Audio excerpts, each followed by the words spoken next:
Agora, no Você e o Doutor de hoje, nós vamos falar de diabetes, doença que atinge quase 12 milhões de brasileiros. Olha só quanta gente! E para abrir a discussão, uma boa notícia. Você vai conhecer agora algumas novidades que prometem facilitar o controle do diabetes. Veja só na reportagem da Samara Bastos. A cada 2 horas, um novo teste. Se falhar, os sintomas já aparecem. Um dos sintomas mais comuns entre os portadores de diabetes tipo 1 é a tremedeira, né? Você começa a tremer, dependendo do grau, começa a suar frio, começa a ter dificuldade no raciocínio, né?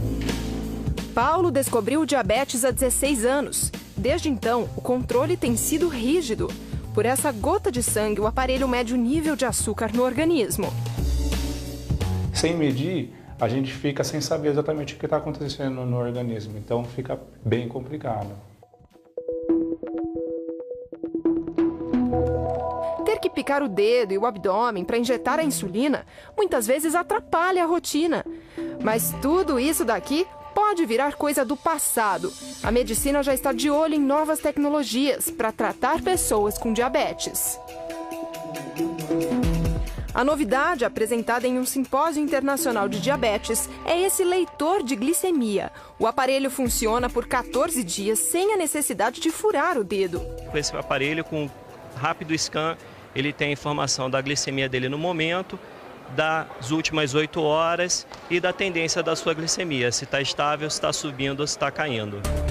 O dispositivo fica sobre a pele e uma agulha flexível muito fina acoplada dentro do aparelho é que mede os níveis de açúcar no sangue. Para saber o índice glicêmico, basta que o paciente aproxime o monitor. Em segundos, aparece na tela a taxa de glicemia. A grande vantagem aí realmente é você poder medir a cada momento. Se você quiser medir a cada 3, 4, 5 minutos, você vai passando o aparelho e vai lendo os resultados. Os níveis glicêmicos do paciente ficam guardados por até 3 meses no aparelho. Informações importantes que podem ajudar o médico no controle da doença. O olhar moderno para o tratamento do diabetes, principalmente daquelas pessoas que usam insulina, sejam que têm diabetes tipo 1 ou tipo 2, isto tudo é crucial. Senão você vai estar como se fazendo um voo cego. A tecnologia permite que a pessoa use durante o sono e até debaixo d'água. O equipamento já é vendido na Europa. Aqui no Brasil, deve ser comercializado até o ano que vem. Paulo já está de olho. Não precisar furar o dedo em todas as medições facilita, diminui as dores, o incômodo, né? E além de ser muito mais discreto.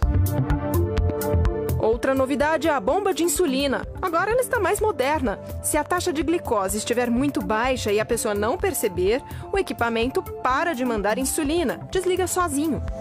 Então ele corre menos risco.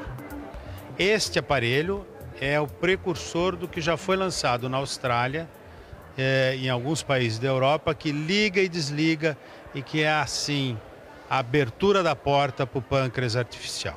Mark tem diabetes há 24 anos e há pouco tempo passou a usar a bomba. Diz que agora vive mais tranquilo. A bomba me informa que está descendo, está subindo ou que chegou num patamar muito baixo. Então, sem dúvida, tornou mais prático, né, minha vida tomada de decisão para manter a glicemia mais controlada. Olha quanta novidade boa para quem tem diabetes, viu? Agora, doutor, como é que a insulina, ela reage no corpo de quem tem diabetes? Então, é muito importante a sua pergunta, Renata, porque aqui eu vou explicar como é que funciona esse negócio de diabetes, insulina, açúcar, o que é uma coisa, o que é outra. Bom, aqui tem o estômago, a gente come, depois que a gente comeu, essa alimentação vai transformar o que a gente comeu em açúcar.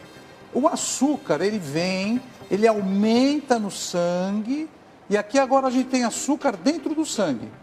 Quando o nosso corpo vê que o sangue aumentou a quantidade de açúcar, o pâncreas, que é essa glândula que vocês estão vendo aqui, ó, bem embaixo do estômago, tem uma glândula chamada pâncreas. O pâncreas libera essas bolas verdinhas que vocês estão vendo, que é a insulina. Então, a insulina é um hormônio produzido no pâncreas, que ela também cai na corrente sanguínea. E o que a insulina vai fazer? Vai pegar essas bolinhas de açúcar e jogar para fora, ó. Ela pega a bola de açúcar aqui joga para fora e põe para dentro da célula. Então, o que acontece agora? A taxa de açúcar no meu sangue fica normal. E se eu não tenho insulina? Como acontece no diabético tipo 1, porque eu tenho 3 tipos de diabético, basicamente. No diabético tipo 1, a pessoa nasce, na infância e na adolescência, os anticorpos do corpo vão lá e lesam o pâncreas. E a pessoa fica sem insulina. Então a pessoa come, aumenta o açúcar e fica com o açúcar alto. Pode morrer em coma, chamado coma diabético, que é perigosíssimo. Então as pessoas, a criança começa a ter sintoma, desmaio, tem falta de ar, aí vai pronto-socorro, diabetes. Então esse é o diabetes tipo 1. O diabético tipo 2, quer falar alguma coisa, Linha? Tem uma charaminha, doutor, que tem uma pergunta muito boa exatamente sobre esse assunto. Vamos lá. Antes de você continuar a explicação, vamos ver a pergunta da Ana? Lógico, claro. Ela que mandou a pergunta pelo r7.com. Vamos ver. Oi, doutora. Aqui é a Ayla de São Paulo. Eu gostaria de saber se insulina causa dependência. Então, a insulina, a gente tem vários tipos de insulina para falar nisso, hein? Insulina de ação lenta, ultra rápida, rápida. A insulina, ela não é que cria uma dependência, ela é importante para você no teu dia a dia, quando é liberada pelo pâncreas. Agora, quando você não tem insulina, você tem que aplicar insulina todo dia, às vezes 2 vezes, até 3 vezes por dia, dependendo do açúcar que está aqui no teu sangue. Então, respondendo à tua pergunta, a insulina é importante para você. Você acaba dependendo dela, porque é ela que vai fazer a tua vida ficar normal. O teu nível de açúcar vai ficar normal, dependendo da quantidade de insulina que você tem aqui. Então, voltando a falar do diabetes agora, do tipo adulto, que é o diabético mais frequente. 90% dos diabetes são do tipo adulto, da nossa idade. O que acontece? O que é o tipo adulto? Ele adquire a diabetes no decorrer da vida, é isso? É isso. Ao contrário dos outros?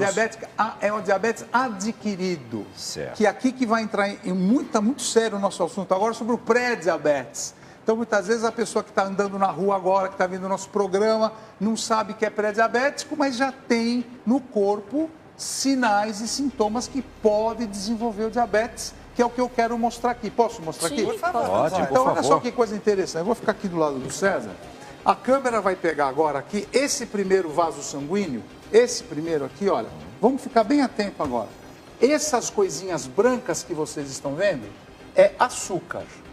Você vê que tem pouco açúcar no sangue. Normalmente, uma pessoa normal, se eu medir nosso açúcar agora, vai dar 80 miligramas de açúcar aqui. Que esse é o normal. É o normal. Okay. Agora, imagina que eu estou ficando gordo, eu bebo muito álcool, não faço atividade física, estou muito nervoso, na minha família tem alguém que tem diabetes, eu já tenho uma predisposição a diabetes. Aí, olha o que acontece no meu sangue. Essas coisinhas brancas que eram poucas, triplicaram. Que eram 80, 90, agora já passou para 110 miligramas. Eu já sou um pré-diabético.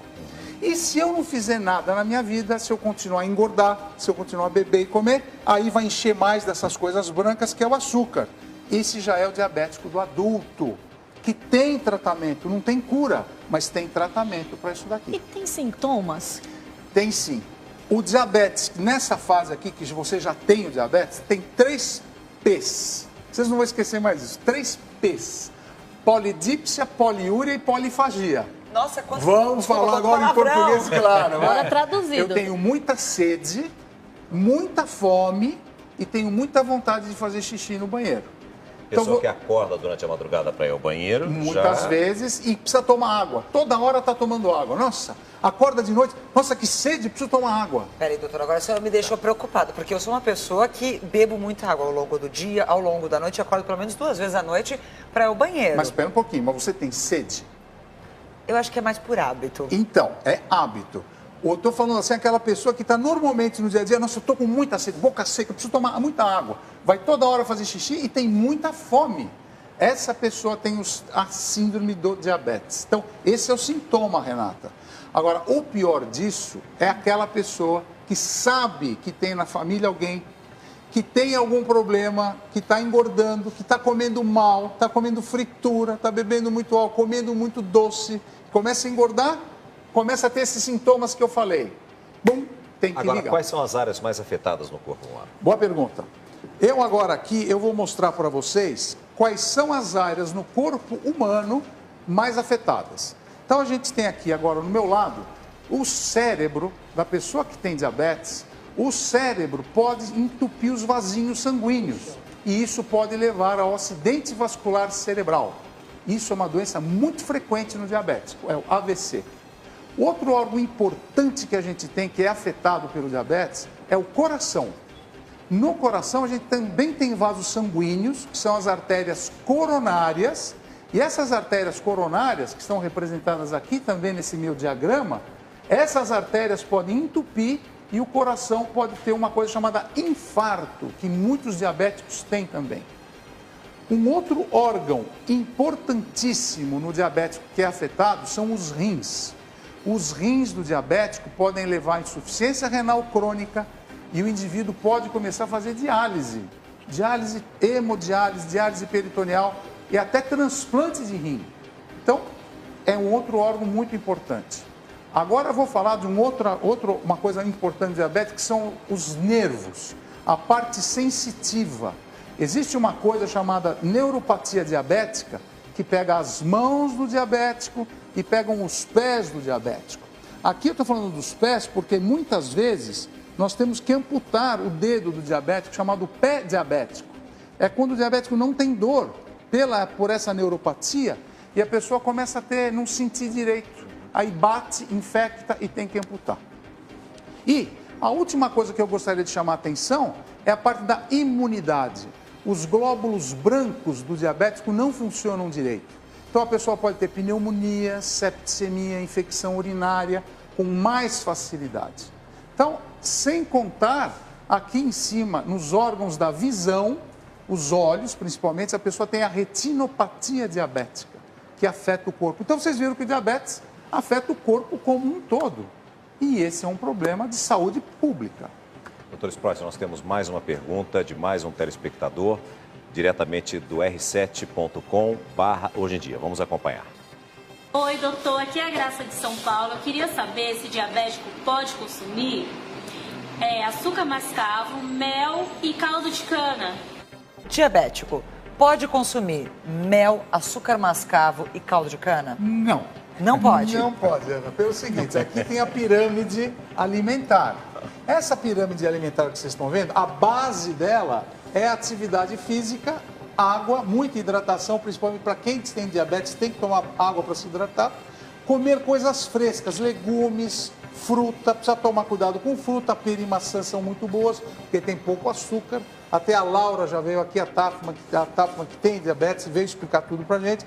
Comer aqui as carninhas e tal, e evitar aqui em cima, ó, que é o açúcar, os doces, o chocolate. Carne vermelha. Carne vermelha, consumir bastante peixe, franguinho, sempre ligado aos vegetais e legumes. Isso é muito importante. Agora, doutor Sprois, por que o diabético, ele sente muita fome e ele nunca está saciado?